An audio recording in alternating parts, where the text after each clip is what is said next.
Question number 7.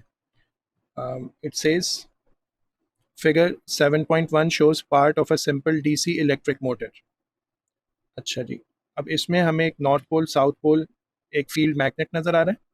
उसमें हम देख सकते हैं कि कॉइल है और इस एक्सिस के अराउंड ये कॉइल रोटेट कर रहा है और ये इसकी डायरेक्शन ऑफ रोटेशन है कि एंटी क्लॉकवाइज रोटेट कर रहा है। The motor is connected to a battery with the positive terminal of the battery connected to the terminal A. तो इसका मतलब है कि पॉजिटिव टर्मिनल अगर ए से कनेक्ट हो रहा है तो कन्वेंशनल करंट यूँ फ्लो करेगा इस कॉइल के अंदर और वो टर्मिनल बी से रिटर्न कर जाएगा। Explain why the coil turns in the direction shows. हमें ये शो करना है, यानी प्रूव करना है, एक्सप्लेन करना है कि कॉइल इस एंटी क्लॉकवाइज डायरेक्शन में क्यों मूव कर रहा है। तो डायरेक्शन ऑफ रोटेशन ये असल में हमें इससे पता चलती है कि कॉइल पे ना फोर्स किस डायरेक्शन में एग्जर्ट होगी। तो फोर्स की डायरेक्शन को फाइंड करने के लिए हम यहाँ पे Fleming left hand rule use करते हैं। फ्लेमिंग लेफ्ट हैंड रूल में हमें थंब को यूज़ करना होता है। इसी तरह से थंब के साथ साथ हम फर्स्ट फिंगर को यूज़ करते हैं और सेकंड फिंगर को यूज़ करते हैं और इनकी तीनों की जो अलाइनमेंट है उससे फिर हमें फोर्स की डायरेक्शन पता चलती है। सो सबसे पहले हम फर्स्ट फिंगर को अलाइन करते हैं विद द मैग्नेटिक फील्ड और मैग्नेटिक फील्ड हमेशा नॉर्थ पोल से साउथ पोल की डायरेक्शन में होती है। तो फर्स्ट फिंगर को हम इसके साथ अलाइन करेंगे और सेकंड फिंगर को हम अलाइन करते हैं करंट के साथ। तो करंट जो है ना वो अगर हम इस कॉइल की ये वाली साइड को देखें तो वो करंट इनटू द पेज आएगा। तो हम अपनी सेकंड फिंगर को इनटू द पेज के साथ अलाइन करेंगे तो जो थंब होगा ये हमें फोर्स की डायरेक्शन बता देगा और फोर्स की डायरेक्शन यहाँ पर डाउनवर्ड आ रही है इस पोर्शन के लिए जिसके लिए हम वर्किंग कर रहे हैं। अच्छा, जो दूसरी वाली साइड है कॉइल की उसके लिए यही फोर्स अपवर्ड आएगी क्योंकि current out of the page हो जाएगा।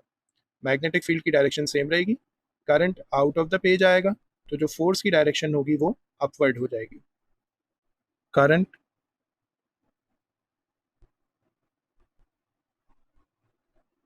Is flowing in the coil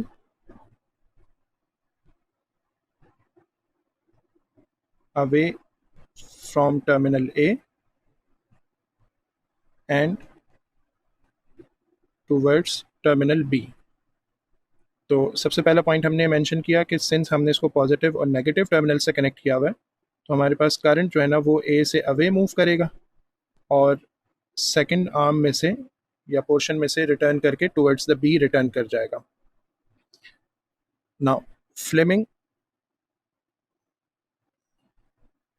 left hand rule, so Fleming left hand rule is used for finding the direction of the force exerted on the coil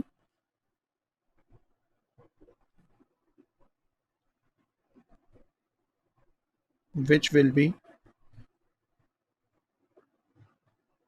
perpendicular to both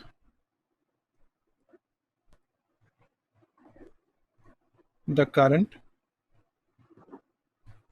and the magnetic field।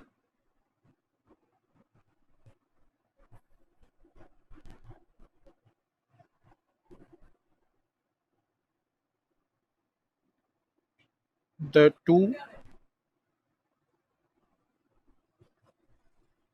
portions of the coil will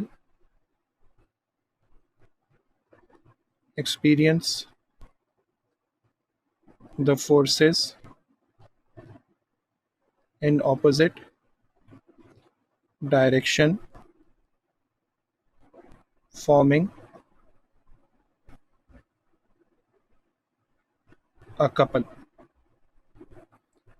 अब ये जो couple की terminology है ये भी moment के लिए हम यूज़ करते हैं जब दो फोर्सेस इस तरह से एक्ट कर रही हों कि वो मिल के एक ही तरह का मोमेंट प्रोड्यूस कर रही हों। फॉर एग्जांपल एक फोर्स जो है ना हमें इस पोर्शन ऑफ द कॉइल पे डाउनवर्ड मिलती है और इस पोर्शन ऑफ द कॉइल पे अपवर्ड मिलती है। तो ये दोनों फोर्सेस मिलके कॉइल को एक ही डायरेक्शन में रोटेट करेंगी और कॉइल एंटी क्लॉकवाइज रोटेट करना शुरू कर देगा। Now these two forces would be equal and they are in opposite direction and they produced a similar moment in the two portions of the coil. तो इस तरह से कॉइल जो है ना वो रोटेट करना शुरू कर देगा इस पर्टिकुलर डायरेक्शन में जो कि शो हुआ हुआ है। Next, the turning effect is increased when the coil is wound around a soft iron core. Soft iron core पे जब हम इस कॉइल को वाउंड कर देते हैं तो इसका जो टर्निंग इफेक्ट है that increases. Explain why this happens, उसकी रीज़न क्या है वो हमें बतानी है। यहाँ पे हम पहली बात ये लिखेंगे कि soft iron becomes a temporary magnet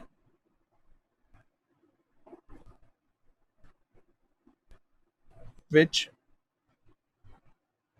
increases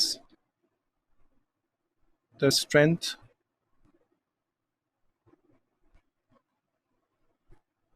of magnetic field formed by the coil, and hence a larger force acts on the coil। ठीक है, देखें फिनोमेना इस तरह से है कि जब भी किसी कंडक्टर में से करंट फ्लो करेगा ना तो उसके अराउंड एक मैग्नेटिक फील्ड बन जाएगी।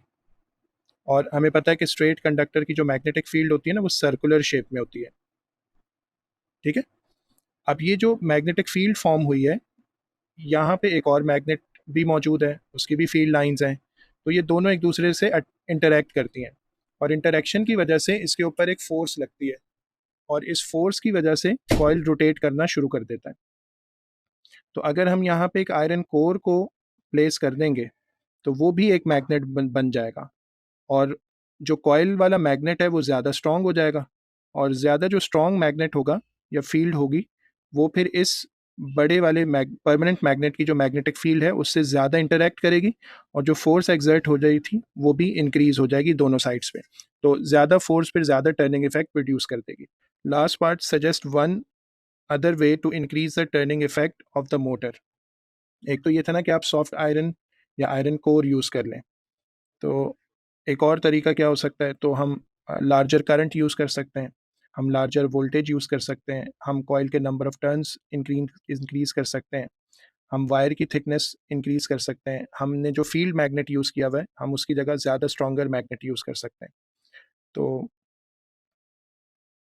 मैं सिर्फ इसमें से एक लिख रहा हूँ कि इंक्रीज़ द करंट